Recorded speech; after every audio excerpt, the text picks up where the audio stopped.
Bagaimana dinamika kawasan di Asia, khususnya di Asia Tenggara, pasca kemenangan Biden dan Harris dalam Pilpres Amerika Serikat?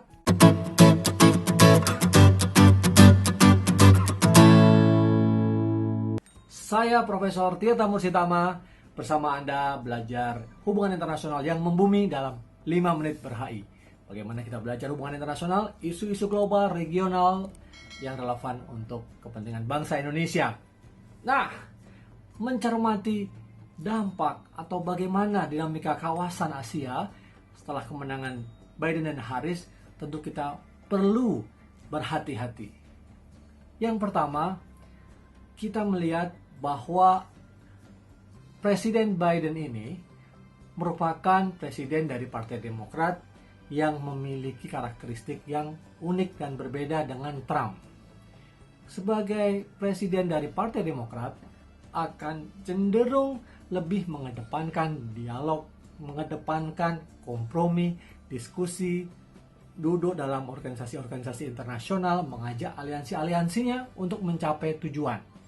Nah, yang kedua, Biden ini merupakan satu politisi yang kawakan, politisi yang luar biasa, memiliki pengalaman sebagai senator sejak umur 26 tahun, kemudian menjadi wakil presiden 2 kali mendampingi Obama, jadi sudah memiliki pengalaman yang luar biasa dalam pucuk pimpinan suatu negara khususnya di Amerika Serikat dan bagaimana proses politik internal Amerika Serikat dengan dinamikanya.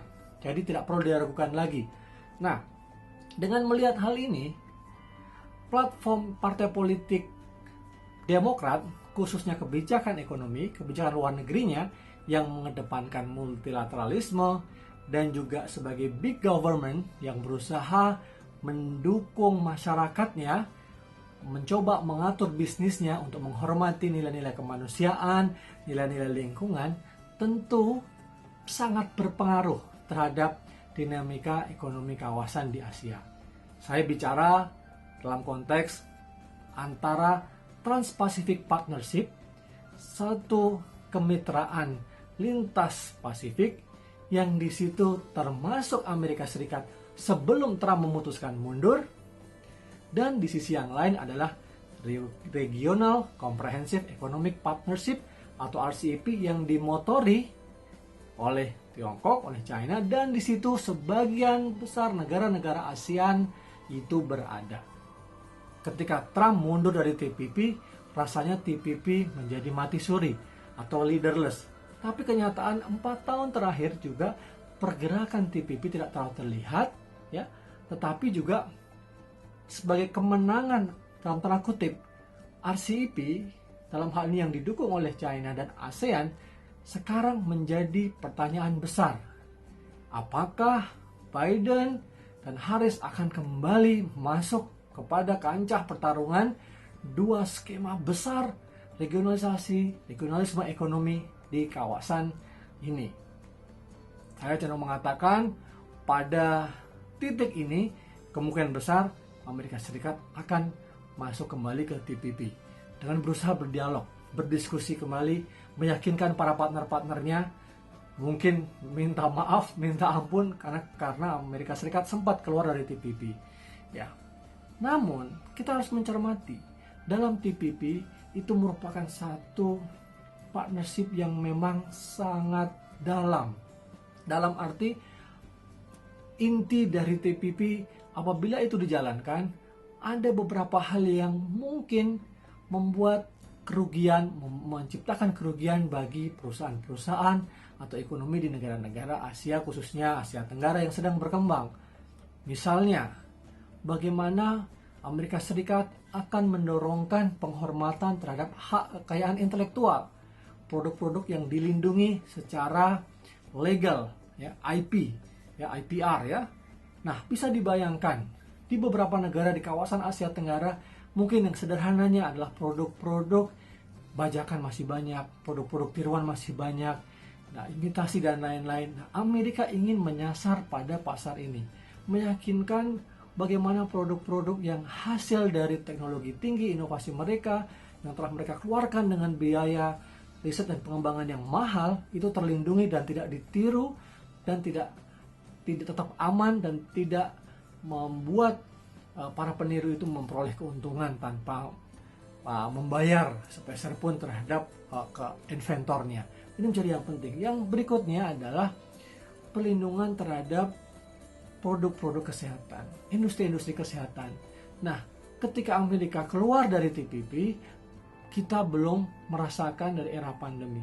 Sekarang era pandemi COVID-19 ini semakin relevan dan menjadi semakin penting bahwa perlindungan terhadap produk-produk kesehatan, industri-industri kesehatan itu menjadi sangat relevan. Ya.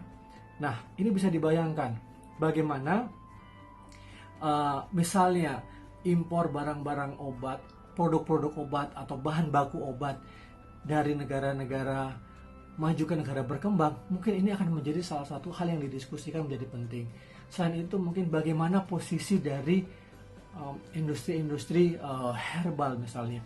Nah, memang ini masih perlu menjadi pembahasan yang lebih dalam.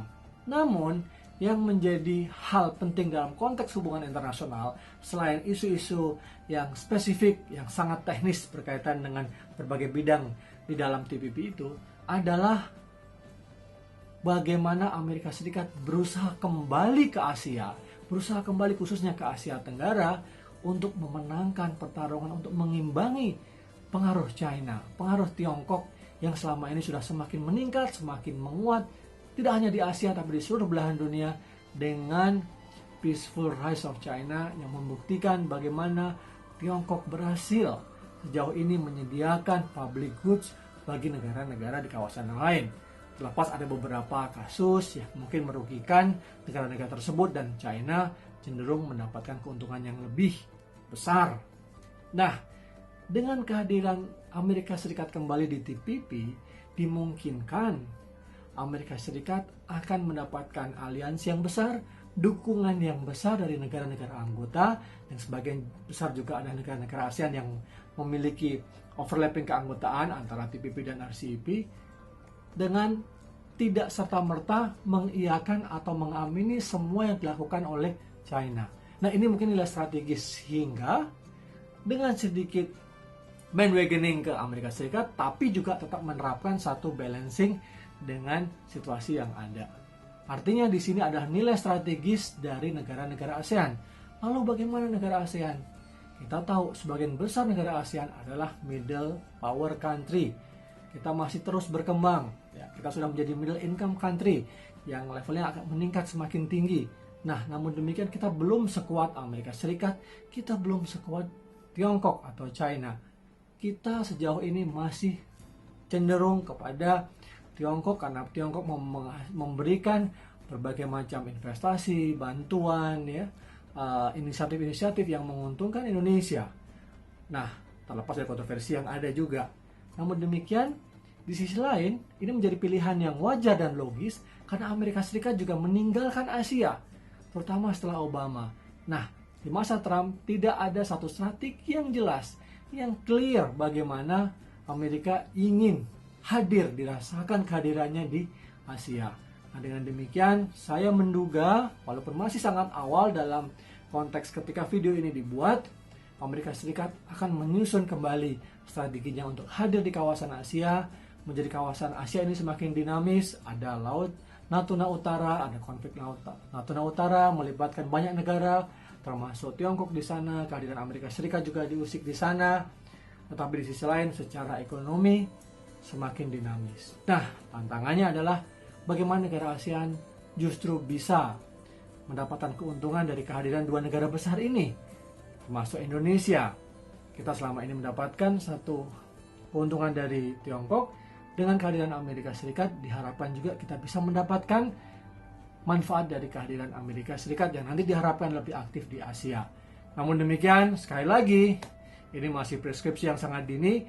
Kita akan lihat nanti pasca inaugurasi pidato Biden dan Harris, kebijakan-kebijakan luar negeri apa yang akan dikeluarkan oleh Amerika Serikat, dan termasuk kunjungan ke negara mana yang akan dilakukan oleh Biden atau Harris di Asia.